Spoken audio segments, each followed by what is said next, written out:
Hey everyone, welcome back to my channel, Black Box Engineering, and this is the first video on my series, Wisdom for a Weary World. So, like I said in my short, I don't always want to make content for entertainment, and I think I've mentioned this before with my other serious topics. Part of my ending tagline is to stay wise. So what do I mean by that? Let's examine an exemplary collection of words written by Reinhold Niebuhr in 1934. I think the Serenity Prayer answers what it means to be wise without really defining it explicitly. Yeah, I know it's a prayer, and this really isn't my normal approach, but I really do think I should be talking about the deeper things in life now. I just think it's the right time, given a lot of different circumstances. The context before and after the word wisdom helps understand some of it. If I lose people, so be it. It's not going to be my main focus of my channel, but I do want to talk about these things. So the Serenity Prayer begins like this.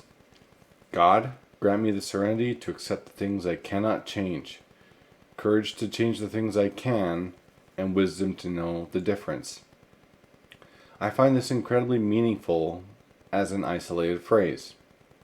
And that's not even the full prayer. We should know when we can't fully change something. Perhaps something has built up in our entire lives to the point where there is permanent damage. It's made a mark, and that can't be changed. You might want to, but that isn't always going to be an option. However, the behavior or perspective on it might be possible to change or modify to begin a healing process. Healing processes do produce scars, and those can be painful reminders of the mistake. If we cannot accept that some things can't be changed, we're going to be seen as foolish, and we'll end up lying to ourselves, and I don't think we should do that. And then the rest of the prayer continues this way. Living one day at a time, enjoying one moment at a time, accepting hardships as a pathway to peace. Taking as he did, this sinful world as it is, not as I would have it, trusting that he will make all things right if I surrender to his will, that I may be reasonably happy in this life, and supremely happy with him forever in the next.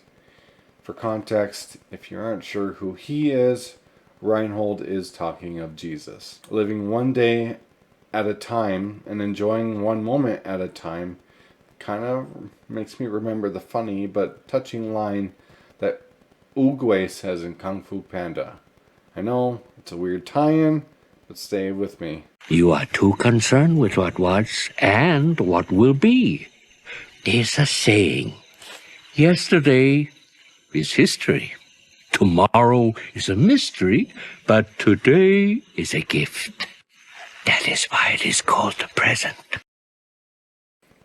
We shouldn't dwell on the past. It's gone. Easier said than done.